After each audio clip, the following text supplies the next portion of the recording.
Hello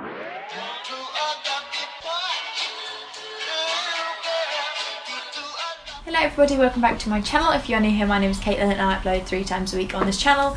Wednesdays are fashion and lifestyle videos, Fridays are university week in my life where I film a week in my life at university, and Sundays are my Unsolved Sundays where I discuss some sort of true crime case. I'm now kind of merging solved and unsolved true crime, murders, disappearances, anything along those lines.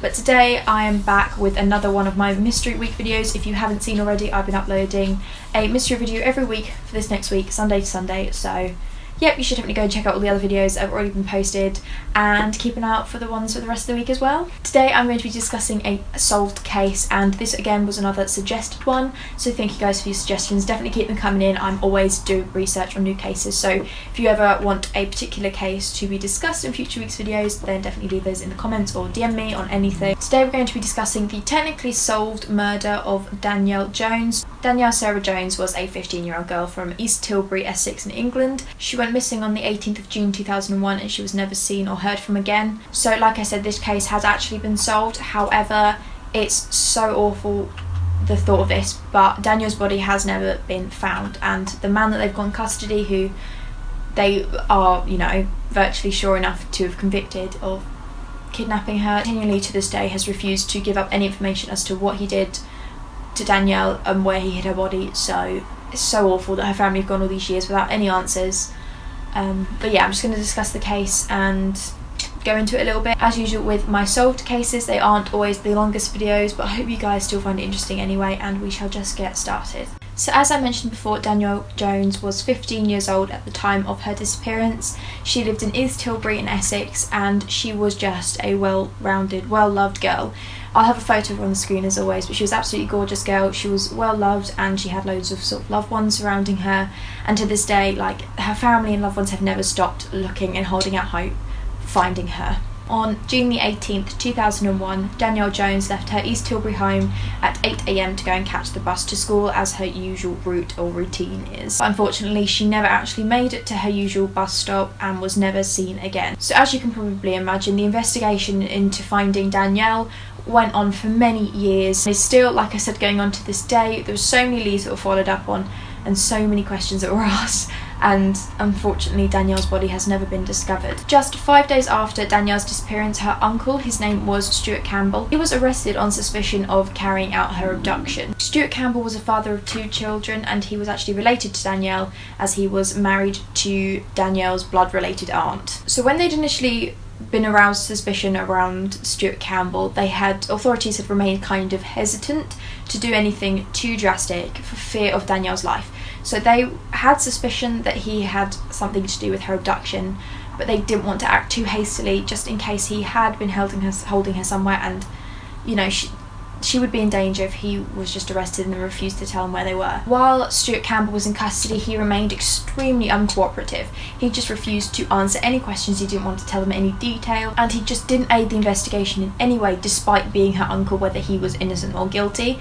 And due to the lack of evidence they had against him, only just suspicion and rumours, they had to let him free. On the day of Danielle's disappearance, a girl matching Danielle's description was actually seen by an eyewitness. She was seen getting into a blue van on Coronation Road, which was on the way to her school in Stanford-le-Hope. They had actually discovered that throughout sort of recent weeks and years, that this same blue van had been seen many times around the same area, approaching girls aged between 13 and 16. And it became very clear that whoever owned this blue van, whoever was driving it around this area, had the intention to get close to a number of these young girls. On June the 28th, investigators released information. It was actually a text that came from Danielle's phone just very shortly before she disappeared. I'll read out the text from you now. So she'd sent this text from her phone to her uncle, and it said, "Hi Stu, thanks for being so nice, you're the best uncle ever. Tell Mum I'm so sorry, love you loads, Dan, XXX." The text was sent in all capitals and it was riddled with spelling errors, obviously it was quite slang related, and this immediately struck her family, her close family, as being very strange and very unlike Danielle, as she never ever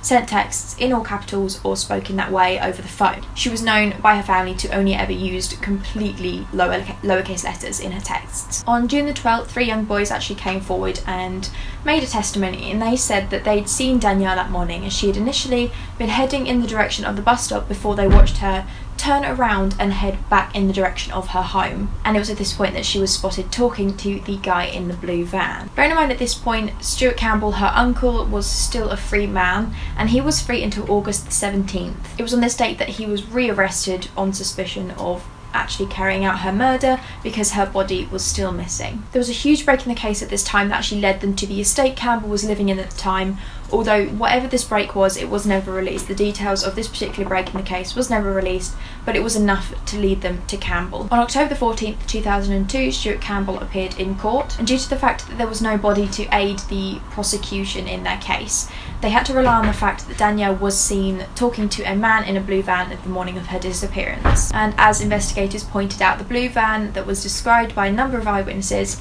actually matched very closely to the blue van that was owned by Stuart Campbell. At this point, investigators had enough evidence to actually conduct a thorough search of his house. They were able to gain a search warrant, and they entered his house and they found some extremely strange things and quite upsetting things. So inside his home they found a bag, and inside this bag they found a pair of blood-stained stockings that when the DNA on the blood, or in the blood, was tested, they found that there was blood that matched both Danielle and also Stuart Campbell. Also inside the bag they found bikinis, underwear, there was handcuffs, and there was also a lip gloss that belonged to Danielle. They'd also discovered a piece of paper that contained Danielle's phone number on it, as well as her passcode, so he could enter to access her phone at any time. And it turns out that he'd actually helped her buy this phone and set it up, and at the time he'd taken note of her phone number and her passcode, so he knew that he was able to access her phone at any time. This started to sort of raise suspicions as to the text that was sent just before her disappearance,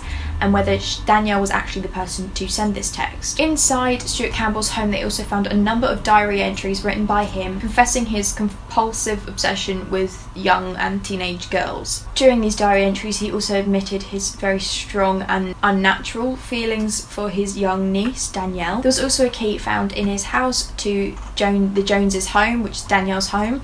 They'd given it to him. Obviously he's a family member, so they'd given it to him when they'd gone on holiday, and it was later discovered that he actually used this key to enter their home while they were away and leave creepy notes for Danielle and go through her things. So obviously at the time he did all this secretly, and you have got to kind of bear in mind that Danielle's family had no idea any of this was going on.